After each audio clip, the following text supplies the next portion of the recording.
Mampani wadensem bia tudwa na nensem wo no ahyase ne kyerɛ sɛ Ghana batron sɛ gaye no ɛyade so wo bɛhwɛ na wakeka enioma asi ani na nadodankɔ akufu adu kyerɛ mu a na mamwe wonom ayɛ nioma ade agu fam pa wo makeka nioma agu ani ya kyɛ sɛ nioma no ejina so pampe tatepete enioma bɛ ya wo so wo ya nioma Ebeboama Ghana 2024 abatro ho nsenkaye no awie mu di akototen na fan yo abamu wo se de bema hoyo abakrom ha de enam ne nsa so da biara da se da na da kwa kufu adu firi akunya so ene ekotro ababeyi nipa obedi na de enene ntokwa da bi enya de obedi sa adwuma no na fa mu de bia yes obeboama 2024 abatro ne mu ebeye fan na wiabomu no obehwe agya ne tumi mu aye ne saa kama His Excellency na nadodankɔ akufu adu kyerɛ mu a ohwe abibrem atoye eman mu a kyese West Africa hanum say ya Ghana ajiabo sukoba eba no eye democracy kabima minkabia mamu a His Excellency na nadodankɔ akufu adu si ya pabnifuo mu ya gye yedin kyese yani ate papa ya de kabima minkabi no obi anim se Ghana fo ene tiase ye te agro na se ne te agro na se ne yesi ye kwa kwabo agro no na se ntokwa ba chere nkofo besire ye yo etina nadodankɔ akufu adu se edin pa ye kura mu se Ghana yo maya democracy ya tiase no obehwa na sa edimpa no yakura mu akwa akosi ase se chain 2024 abato no kyerɛ sɛ ne ɛso wɔka agumu na abato no mu nsankaye no awi asomdue no wɔbɛhwɛ ayɛ no saa wɔde sansɛm wanyina da kɔto dwa ɛwɔ mfimfi mantam abra ahempɔn ahia kɛse nketewa bu odwa data ɛwɔ ɛyɛ afutu winiba ni nyina da ɛyɛ aboakye festival dwabo a wɔnom edisi wɔnom na nadodankɔ akufu adu nso ekogina simpie ni apaso de sansem watu dwa na wɔse wonsom ɔno ani nipo ɛno nti ɔka ne sei ɛkyerɛkyerɛm sɛ ɔno no ɔnhwɛ ɛma abatoɔ no ɛnkɔfa asɛm bi amba no ebia no obi nso ta akyire hɔ na ɔno nso susu gya gum ebia na nadodankɔ akufu adu no de obekeka nioma sia ni nanso ebia na ankura bi adwembɔne evil thinking na akwakofa asɛm bi abaga na batro mu ɛno nto ogina sa ɛyɛ akonya no so etu afifi mantem nyina fofo ɛne ewurawura Ghana ntwo ne zigizagam so obi ɔyɛ Ghana ni ya wogitum sɛ asomdue de asomdue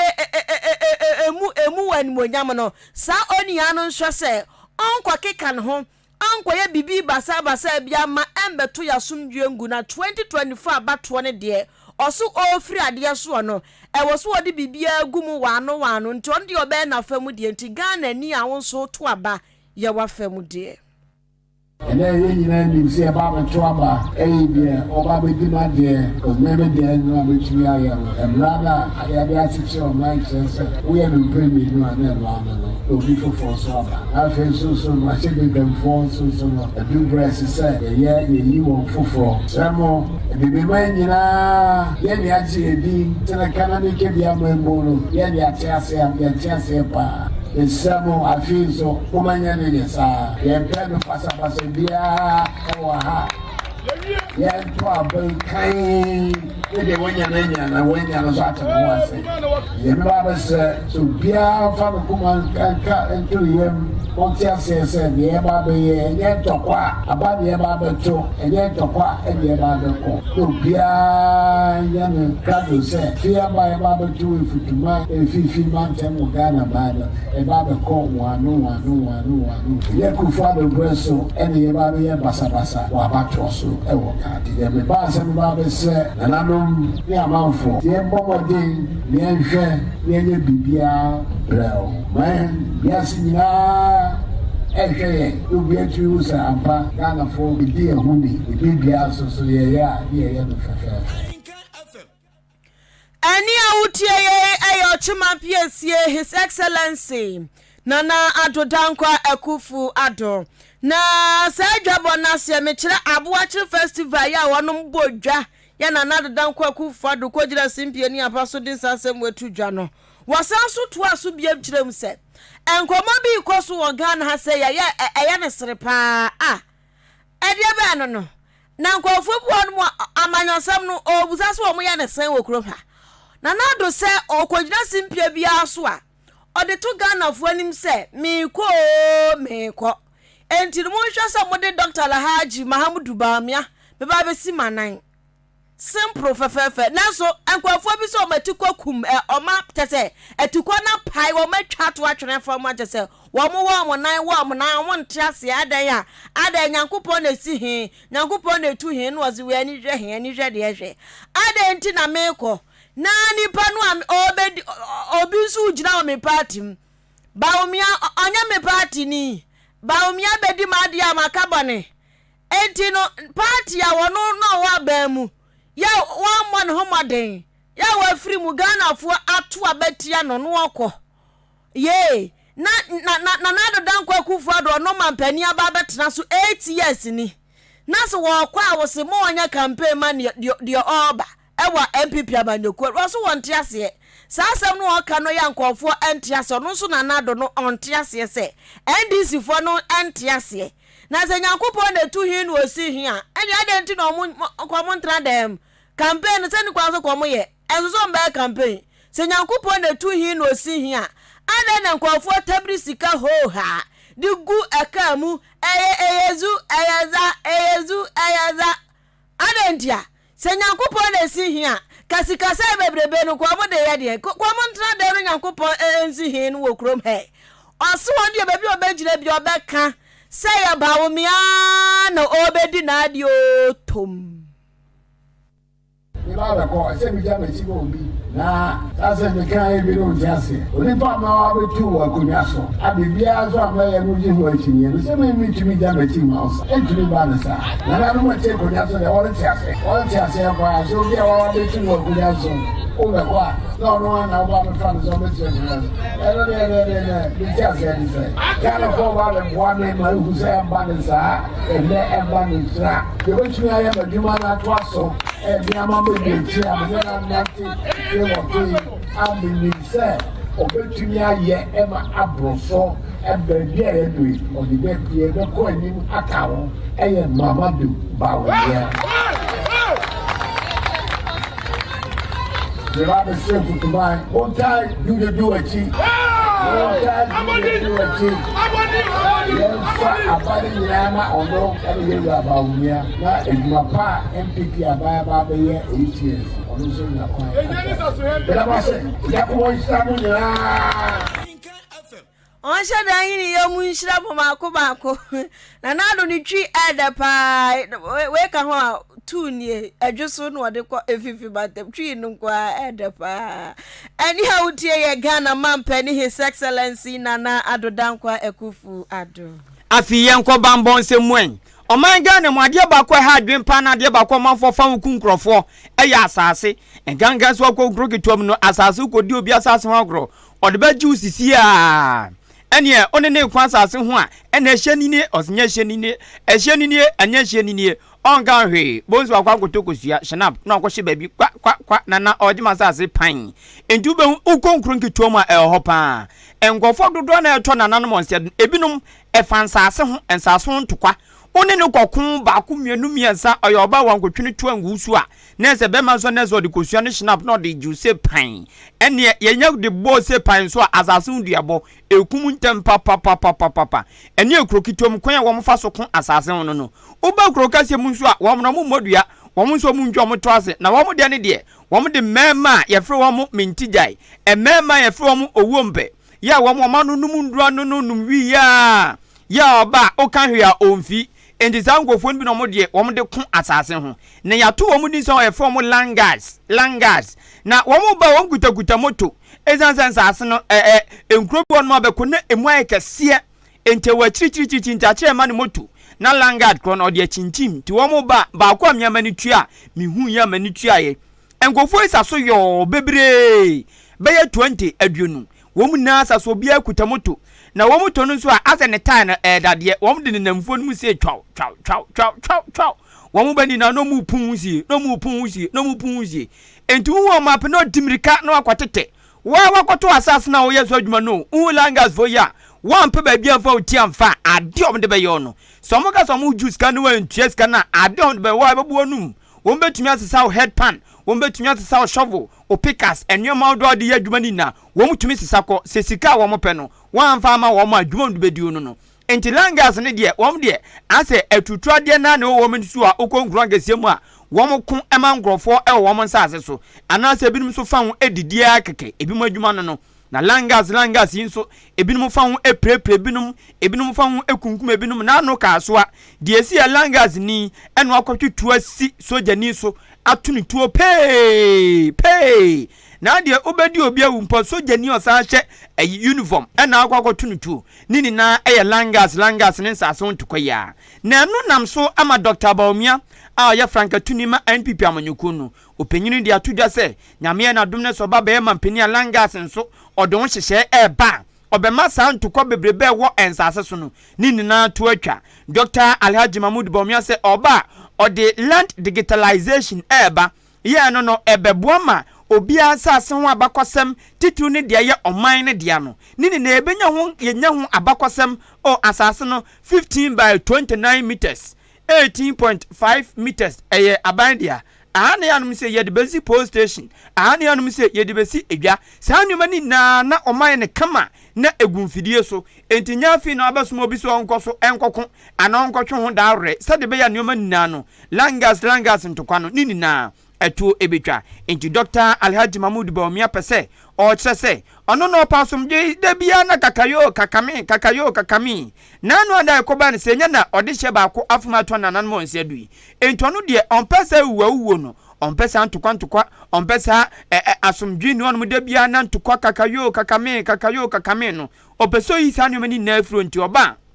odi digitalization no ebe toto nioma ama nsase ho ntokwa ni nano etu atwa ewo Ghana mu se de be ya odone ntiase be ya adwuma na sa langas no ye yisanu mani na efro no na somdwe edi hene ewo yensase so. I am a believer, and also I am a believer in how digital makes me up. First things I want to complete as president is the digitalization of the land to make sure that the ownership issues around land, state land, we digitalize all of it so that people don't have to use land guards, kill people just to establish ownership of land. We can quickly, with your help, work with you to do digitalization of our land registry across the country, and that will save a lot of disputes in our particular. We aya Franka Tunima NPP amanyoko Dr. Alhaji Mahmoud Baumia na national organizer de ma NPP amanyoko no ayowura Samia Uku wode nsema tudwa kire mu se emprempren ani dis amanyoko no chese wo mu dwu wo ho papa wo kureso adan ya de afa oba o oba na running mate oba so no obitumi ka okuninimu okuku ei post okununimi ya na economy okuninimu obemfo chese post no obusha da sansam na ne ma eya akono tidin na abati okuninimu obemfo na chese eya na Jane obogwadimadi eni yebegbo atoaso na sankwoma na mo na owura Samia Uku chese enye di ehia no enye running mate apa ne ho ntoma nkofo bi di dwu am ho ana ba chese 2024 abato no ekwo benkuma na anifa na wo chirechire ni nsemu ya no oba mane akire mu se wode professor na Jane opoku agyeman kura gina ho na wontimi mpom fane ntoto Dr. Alhaji Mahmoud Baumia ho menye chese wonmi ha ho chese oben sen professor na de beto doctor ho enye kwagyeman Baumia kura no hwan osisese ba bi aduro na nya running mate o eya running mate ne mumbia masum NDC for ose Dr. Alhaji Mahmoud Baumia eye flag bearer wo tu franka edi ama MPP amanyoko no enti wo mo ma sha ase a wo rom ade maame no etotototo ho no obi atimi akwa akohwe nyame animu a ne obro so bati kopo gase na wo di picture mienu ato ho ba ko kan speech wie ya wote wodi some best asa comparison no na wo kyeremu a Dr. Alhaji Mahamudu Bahamia one Ghana mampani dada John Dramani Mahama na ekosi akan enti enwura Ghana fo asum ye titu ni NDC fo na enwura masum ye se running mate nya ni tipan ene flag bearer no sesei eya hwe wo mu ye apabne fo na se akese ogborofo no eye Dr. Mahamudu Bahamia ene eye Mahamudu eye Bahamia no ene Mahama ene ekwa akosi ani enti sankomo bi na ene nanamo no onu so wakasa bi edema campaign team no enu nti ene wo chechemu saa no na owura Samia Wuku olotofu opani osanso editu dwa ya no oba mane etrem se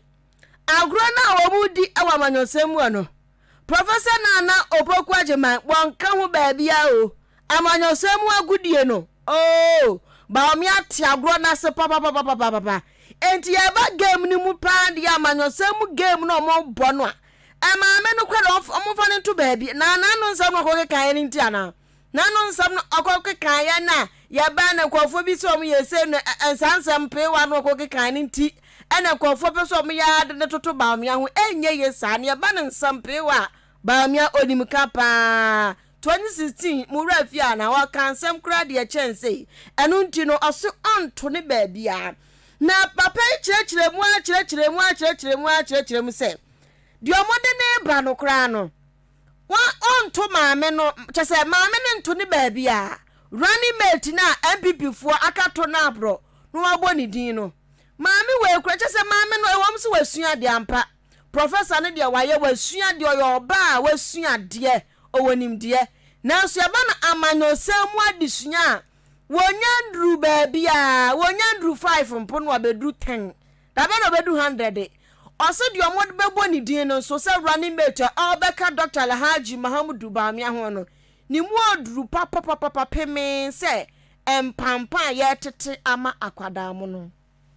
Emra now a Minister for Education. The track record no is there. Emu areas a Jama teachers and any other. But that notwithstanding, maybe focus on Prof Mark. It's as a running mate, no, or no so Najuma and self one boss chido. Na in 70 no more, or no so bit me idea to get to federal campaign. To my friend say Okudina simply or no so any campaigns any no down. That notwithstanding, we have known Prof or a known quantity. We know the stance on issues. And the performance when she was also given an opportunity our education sector. There's no doubt, as an academic, or a distinguished scholar, there's no doubt, in the area of no lecture no born home. But I think in the political space, she hasn't been extraordinary. Just why BBS also above the roof. That is the NDC's running mate. Yes, you're running mate. Then there's a contest for them to be able to share ideas. But we are confident of selecting a very formidable running mate. Running mate, Mijidi or also Sonobeboa, Dr. Mahmoud Baumia, Amanetumia Bontoa, to win more votes for the MPP in 2024. And ya utie Ghana de Semamba ono and Dom for National Organizer Dema New Patriotic Party NPP Amanyokono Ora Sami Awuku. Oforiso Bosumini de Toso Aduasa. Ena by election koso ewo edweso abeto ampeso esanse wo mumra hyebidwani onumnyamfo John Kuma wato nananom ewo nsedo wo match bosom ne da etosonson na by election koso nanu oforiso bosom ne da etoso aduasa no egusu amanfo to abana na emfoni eba abontin video ba abontin na atwa Dr. Nyakun Kingsley na atwa no fefafa panyini oyemra hyebidwani ema de hye wo kwada so na wayi bibi wo ne botum a hye envelope mu ena odema EC na adwuma efo no baako enti na se omanfo adwan ne sade no de yademudia na odema wo mo sade be ya ebe won be bibi amana gye wo mo afri bibi mu enu nti na mamna hye bedwani no kodi se adwuma no a video we ba bonten a asem no gye hi wo Ghana anu sei ena mat nanu me bosomen ne da etoso miensa na efiada ena mna hye bedwani ba bonten so no o sade na no ya firi botom ne nya demudia na odi mo bi o dabi papa ne chenchina ono ade oye no ohun mfumso bia wo ho chenchina onya mfumso bia enti asemi papa ese de otwe da re nso video na adobonten a uya de fru botom abro bia ni abre tunaba na nso yi bibia fru botom envelopum udima isi adwumafo bi na no na da de no papa ese da enya de boni bia na oye enti asemi namso ama abato commission amunmu na no yama adwumafo na wo mo gi saade no yama wo mu jai adwuma no ene epe nkro foforo hye wo manan na asemi akwakodu posifo nsema posifo aba be ka se wo mu afrase eye nhwemu e wasasem we hu eno namso ama kane mra hye bedwani wo Tamale Central onimnyafo enu safuseni chese de NPP amonyoko no ye no wo ma anyade osi asemi esi ye na nka wo se NPP amonyoko no ententem so wo mu ko posifo akache ekobo mane so ye mra hye bedwani baako ye to aba no ana okoyi bibi fi no botom edi koma isi adwumayfo baako enti ye be bo amane amamo na asem no ba bia wo de be fa na mo de afa enti nka osom ko bo posifo amane ntem na so oche so manko mo so posifo so asem ni mu a enipa oya saade nse chenchina onye bibi asa enti wakasa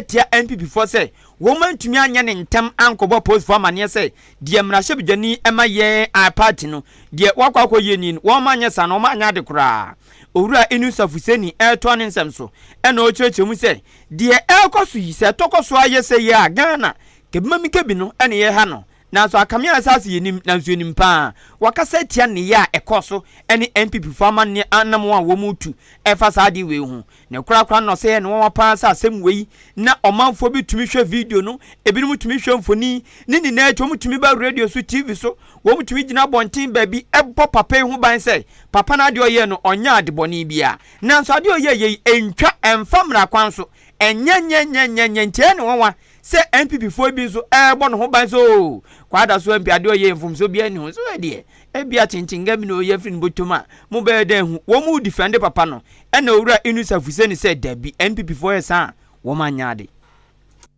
My concern actually has been the MPP when they tried to defend him. You see, as a country, and now we have been doing some work, they should have reported his conduct. Because, yes, reported his conduct. Clearly. Because the party is a legal person. And they should deprecate that conduct and send a signal and report. I'm not saying that they should ask for a prosecution or others. They report the conduct to the police. This person is not supposed to do what he has done. If there is no accountability in the democratic system,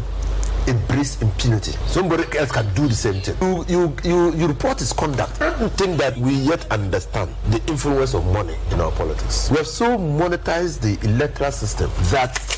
if we extend it to the electoral commission, then our democracy will die. Onipa muti so kase biribi atwam no emrahye bedwani ema adehye wo Tamale Central onimnyafo enusa fuseni Abusia mayendi dwa ye wi ayato aso Masha Beauty and Training Center se oba ahofe ne de beyi ne ho a na ye otiri hwi se ne wasiesie otiri ho fine eno beboa wo ema ahofe no adadi kama enu ntibra no omunye o makeup papa bi na wa timi say yes makeup ya ye ahofe no eyi ne ho obu anso aboni ti a na ahofe no epie kese enti wonso kone ko boti Masha be boti etire no se rasta se cornrow se boss braids se de se wig na wig obe wig yama ti dia wo pa bi etire ho ade obia oye ewo ho pedicure ni manicure kono ontwetwa ona amawre onsa bawre so be fix ya nailsa no wa hye ede ama bia ye fine wa ye neat kama unanti pedicure obetwi ama unanti aye kama moto ode hye slippers aya kono ema chese nkoti bed sheet mo bia meka se na meka se mama 50 Ghana so bed sheet na watene de mati 20 afrim antonton pa na sifie kona mframa ho no ode kwhye ayi bed sheet akote tibesra wa kone kwatwu na ona nti ho na nkoti bed sheet bia na afu hu ni pesuban anti na so woti frimat misa kwawe opena de aye dada no hu baabi a wonfanfa etisese de mache no tatrata ti kone kwa pedicure ni bi na twu na nti ho ma enye tron kama na eba no ensanu juma nso asese ewiase ayete no sele papa ukran sa no dwuma oh udem eno nti se ebia ni dwuma bi di utifie onya hwe na ban na me se me anu me hu kra se meto ampa obi anu ne ho kwofo bebre nu hom sa be nanso mfa hon sa hye odam ni fam ntenasia kwa se na ban onso de na wo ya ma ho ko ne kosua adwuma uyo be mampo na so woni gi makeup ye ho woni gi etrebo ho ko hwankran be bo uti asika wo beje wo no ubetua nso because wo kra na wo botere ya onwa se be matimi aye wig kama about fefefe nti de obe charge bia betua empatam ha menya hunu bi saada etre nko anu omu ye onso ye be ma na upe makeup ye anase upe traba kosua bi o ma sha ho obe oso onje wo hwe obe kire no kama na kono kusi barbering shop na obeko kusi saloon kana kono kusi saloon osofu jack saloon beauty saloon na ka bekono ko obotra kama akono di obe charge bia ubetua enti mema nso na mkoya mbeka sem yekodo besia na nso timi primary ho ni e be fro kodo besia enti e be hawo kone kosua na yembrambe yeti wo ho enti masha se ma obe ma opese obotre nkwa obecho free de hia so benya baabi aduti ebeto obechro onje wo hwe kama afen nso no our short courses bi a oye enti bi a wo ye adwuma bi na pese okosua makeup nkwa short within a short period of a year okwa obechro kama achim odan community nursing training school kwan so ena ubehunu Marsha Beauty and Training Center bibia ni afre no 0208 309 581 0208 309 581 ana 0244171667 0244171667 Methodist asafo no enya mfinhia makomako aduonum enye asafo ni nyina nemom ne nkrabata wa achimodan fen Calvary Methodist Church wo mo enya mfinhia aduonum a meke wo mo ba bedi sa mfinhia aduonum no wo bedi no soronko krai na fo mienu dwumadie wo be fra sememene da me ebosumi ne da etoso aduonum wo be twi float saada no enu achi ade achi ne kwasi ada na afi na asesom akoso ewo Calvary Methodist Church ewo Dukes filling station no achipe ewo achim odan kwantanum ehonom na sa adwumadie bekoso anopa no nkro na adwumadie no ahyase na adwumadie yi achim odan diocese bishop right Reverend Isaac Kwame Boateng brother Dr. Isaac Danso very Reverend Kingsley Safo Kwateng minister in charge no Reverend William Boache Sapon enimpenfo odre da Calvary Methodist Church no anu nina na efro bia so bia fa ne toma bebo modia no na afinhyade wo mundi eman me krabehwe emfinhya makomako aduonum 20th anniversary eno mo ba bedie no dwumadie mo ba bedie opanyini pa no na tena pnuti chairman eye kanemra hyebidwani ma achim da onimnyafo William Ejapon Kwetu afi speaker eye right very right Reverend Isaac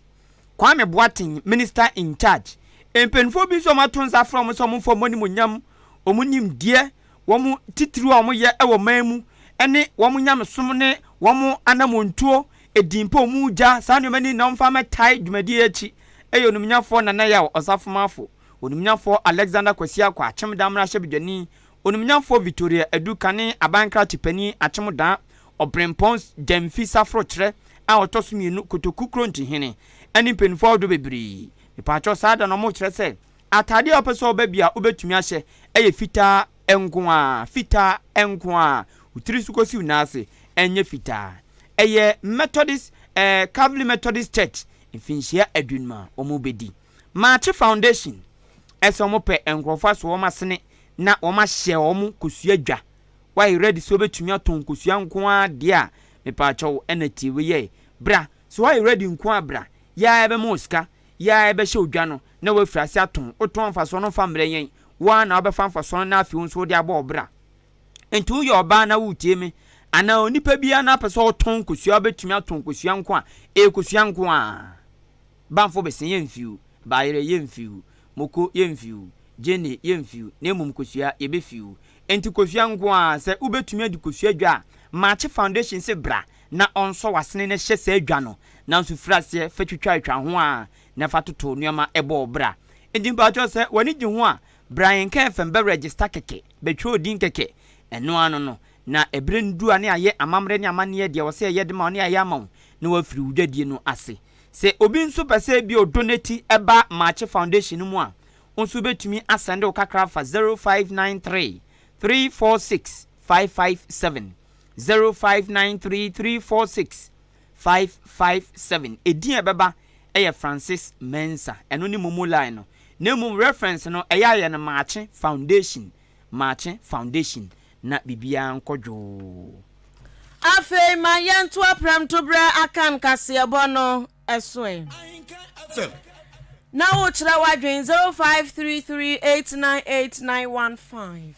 0533898915 Facebook nso yedam ewo ho Ahenkan 93.3 FM anapay ya wahanamo beye nonkru agbapawns mabeye aduasane mu na chese ya ho a yempatam ha odam patam ha sei achem aboabo na ne ye wontia ne de meka aboabo asem Mijidi se miamia ya wo yempatam nyina so hu the same thing base for don ya wano mo ye hu se hu nyakopon ba na enframa na no odin papa enframa brani bia fa kuro we so no moti enframa kra ngba chese emu odene na se ne na enframa ne nam no akwala bi kura na emu anka bi se ka enframa ni tutu akwada no totwene enkofu eton ade ebo omode ton mo waache chese ni nyina da ho no ni pepe ba bi adwane akɔhye we na mehwem se da Yesu baba bete bobole bobampa na kakrambu ni enframa na no de na ensuo sanamu ensuo to na enframa namu nyasem kuma na enamso ama ensuo ne te kakra no ye no yetisim ehorehwe monte so hwe se babia ya kuwa santi ani kwankofo bo etetehwe ya nyasem ketwa nje bia hwe se bo nkwa na tetehwe ya kwa abonten ankofo billboard enkofo wei enua ekwa ho nua yi na enua mbusan enframa na anoden no enti nua nyina da bubu ya chese ekoda ne asem foforo nsuo ni towie ye no na akwakoda ne asem foforo kra eni ya kiremu a filling station ho kra se no chese ensuo no ebunkam sa ekwan ni mu ho kakra ne de Awurade Nyankopɔn we adaje ni poso ensuo to a Bebia chese nsuo na ji bebia kanta cross nsuo aji bebia afa enamuso ma wo mu anaja wonum edi ensuo ni mu afurusane pe bebia tena ebi pe bebi di omonioma ato ene Ahenkan Kasiebo etwetwe nkomo echire mu baba mu se ensuo ni de nyame anum ni kurani emu awram ensuo no enframa na enemu no enye enframa ketwa na behwa adi ni ba kokura de owura boaten epani a wada goswe aluminium works ano edi tudwa ya no wo kirem se adrabafo binom ne chese tade nneoma ne keka kosi ya na ehu enua no chese ebugu we fa ha we to ha ensama nkofo kan ya no de ebusua sewani na sewasonso se wo Facebook na behwe wo Facebook se ne nsuo ne toy na sewasonso se onso hu hwe na de waso betie nkofo nsam o mu kan na ebi mu ekiremu a billboard no wani mu oni na ebu ato wani mu ni na hirigram na enua no sonso de jai bubu toto pom na nyame ne da na se nipa bia anhwere ne nkwa obi anso empra I no kwasem aheya na mensu madwuma mu wo gina ha na emframa jamprantum bi e boy fama ne de no kura ni nyame ni ma no odin pa e boy me angata me signboard kura ebu ato no meti ane cha edua na bu ato enye dua ketewa ne bu ye ntina ye hwede e ko na ye nso o mantem ano yentumi hwese dua no enna ho na traffic enchi wa ha ene ye ko pese kan ne ye chema ayo ene se mu de aba ba pise ye nso ye twitwai ntina ye esie no medinde Mr. Boatin Goswe Aluminium and Glass Works for ni udu abuabu esi ye wa ehwane wazu ze nya driver for ni me den o kwan so ntimi hwe se ya no dua no ye den yembo egbu atum nko ande ya president so abonten ye se ye form ye se ye den ye nya kokoduo bi ni ye den ye timi kofa sekan bi ye de be den ye be twedua no fi kwan na se kwan mu so da ho because ye nkwan ye fa kwan ma ho bebiri ye den obi apark ni car enya ye den ye twa kwan ni se na kwan ni meda ho ye timi da adwuma no ye nyina ya driver for ye adwuma o kwan so ntabase na ese nyina itime bua na itime efiri kwan ni se ne be ya emfa ha obi anya den emle ani awutie eya de hye bia wa eya achemabu abompatam ha sani na pensu eto ye mframa ne de namo sani omuhu no ana oditu dwa no ye nyina we sani emfa fa adwenche ba kumienu aba ento akase nsoma na sade enframa ne bu nwan gu afia we block kwan no enim kwa so ma wie dia esi kwan no be kan kwa kama na kan kwa kama nyamia nu nkoni owo mu ma ya de pa abobofo apapafo no mo ye o ma ya de pa o ma ya cause cars ni bebre esalai sa unya kwan nko enti bra Facebook live na bra be sade anopeya mframa no ana nsu etoye no sunsanso a de bai na onzofo ani bra behwe bi yen foma mfo adwenkyira aba entoa kase no soma we say achenkwa nana ado you said oh I see belated birthday enkoma Dr. Ernest Ofori Sapon okay asinifo ni nani ba kope osoma kwame despite bra happy birthday Dr. Sekwam despite mane bra happy birthday o tie kase ne pa o see the lion face ni message o de bae eno no na me ko bi Facebook no me we